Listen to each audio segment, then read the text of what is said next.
much you feel like you're prepared for something. It never happens on your time, like when you think you're ready. It always happens when it's supposed to happen. Because the period that you feel ready and people are not acknowledging the material the way you feel like they should because it's good, is the time that you actually develop skin thick enough to survive when it does work. Look, there's going to be people unhappy with the success that you have regardless.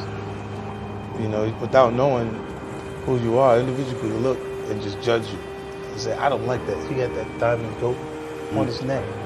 Why did he put that there? You got to be a certain kind of person because he liked diamond.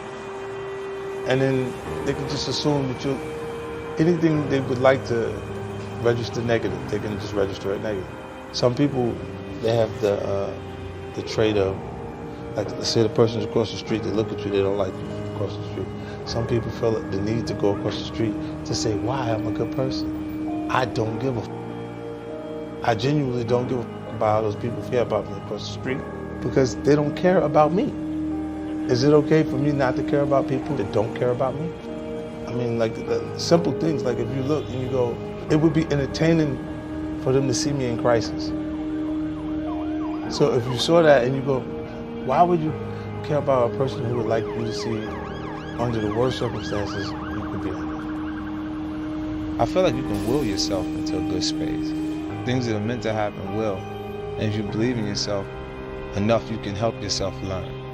You can inspire yourself in different ways where you can actually discipline yourself, to the point that you can become good enough. Like from '97, like when I started writing, it was full time. Like every day I was writing music because I had no choice. If I was gonna stop hustling, then how was I gonna provide or continue the lifestyle that I created for my son's mom, my son, and myself? So I was ready in '97, and I didn't have a major record company marketing to promote my project till 2003.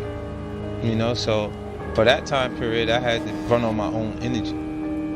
I had to convince myself that I'm gonna make it, regardless of how people felt at that time. And what it does is it makes you feel like, well, it made me feel like there's gonna be points that people are gonna mistake my confidence for arrogance because they don't understand the process I went through. Whether it's your actual blood relatives or people that you develop relationships over time that created value. There's points where some of them develop a sense of entitlement and it can't be met.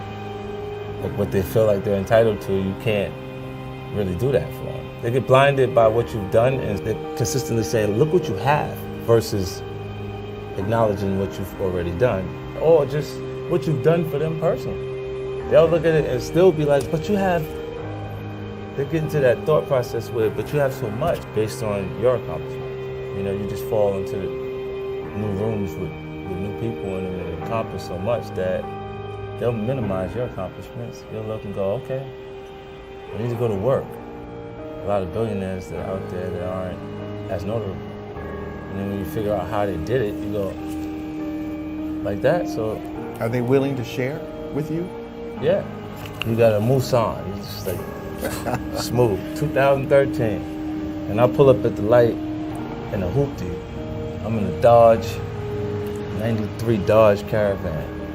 I didn't wash it. And I'm telling you, roll the window down. And you look over. And you don't roll your window down. He won't roll his window down.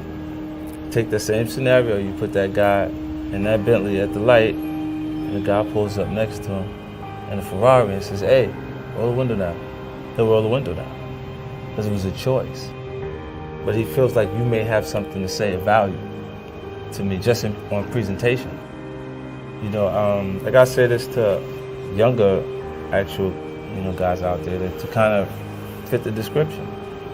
Like if I was going somewhere and it wasn't, I have to be conscious of it. I can't do the 3-piece when I'm there as 50 Cent because then the audience will look at you like their parents instead of the actual artist that they appreciate. But if you actually want to make the window roll down, you have to fit the description.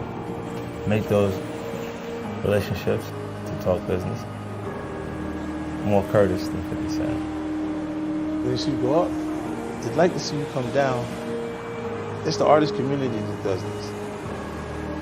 It's your fellow artists that does this to you. Because they look and they go, if you go up and you stay up, then I'm gonna have my shot. This is why they go, oh no, that first album, the first album's fire. You don't notice everybody's first album is fire? Why do they say that? They say that to every artist. They'll go Illmatic, they'll go Reasonable Doubt, they'll go Get Rich or Die Trying, Biggie, Ready to Die. All these albums, the first album. They'll pick that one and say that one was a classic. No matter what they do afterwards, they won't compare that material to that album. I try not to let things that affect me that I can't change. Right.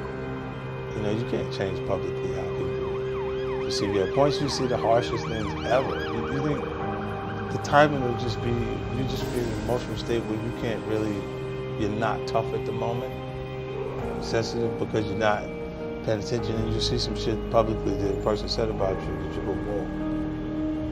And it really bothers you that the person just said that, no matter who you are. You know, and I just don't allow that to create a new vulnerability for me. I allow it to not matter. You know, you make investments in different things. Sometimes they win, sometimes they don't. More losses than wins, but when you do win, you win so big, it makes up for everything. You know, and that's been the journey, the experience. And then when I shift to do things in a different way, like people look now and say they're feeling momentum of me in television now, right? But I started this 10 years ago. I lost you don't see my losses. Like it happens, you know, periodically. I don't usually see people excited leaving the tables in Vegas if they didn't put chips on the table. Well, the most ruthless people that you run into are going to be people that are just focused and not necessarily taking your life into consideration while they're taking theirs. So it's like the district attorney's office that she wants the conviction so she can move up in her career. She'll give you 100 years. And you look, you go, why so much? Like, why you had to do that? And it was like, what? You did it. In her mind, it's her doing her job and her moving up to the next level, and she'll just knock you over. You just become collateral damage. There's more ruthless people in the business world than in the street. You know, like they just have subtleties to their tactics. How they do things is more, you know, it's not confrontational. It's just, you know, but they're doing it right in front of you. You know, how they're structuring the actual deal, things that they're doing. It's like just taking the money from you. Look, robbery, at least it will give you the courtesy of showing you the gun. So you can have those anxieties and feel those feelings that you would feel when you're being robbed. They'll do it on a piece of paper where you feel nothing. And just rob you right there. You see what I'm saying? Yeah. So it's the same tactics with a different approach. And a lot of them, the people that do this comfortably, like paying you the contract, the thing that they're not conditioned for is direct conflict. And that the circumstances I grew under absolutely have to be prepared for. Like the fighters, they look good after they have 8 weeks of training and they focus their mind for 8 weeks straight. You got 8 seconds in the street. You got 8 seconds to adjust and do what you gotta do. But once you get, look, to entertain is to provoke emotions, right? So if the person doesn't love me, I'd like for them to hate me so I can mean enough to them, right? It would just mean that I meant enough for them to have feelings for me. Because if you don't like me, then I don't matter. I wouldn't even exist to you if you don't hate me. At least let me get that energy out of you. It's okay as long as you care enough about it to have feelings. Because that's what it is to entertain. I think the things you go through make you who you are. I don't regret those things. I don't regret them because I don't think I'd be who I am today if I wasn't exposed to those situations. If you ask me, would I, those are unfortunate situations that I've had to experience.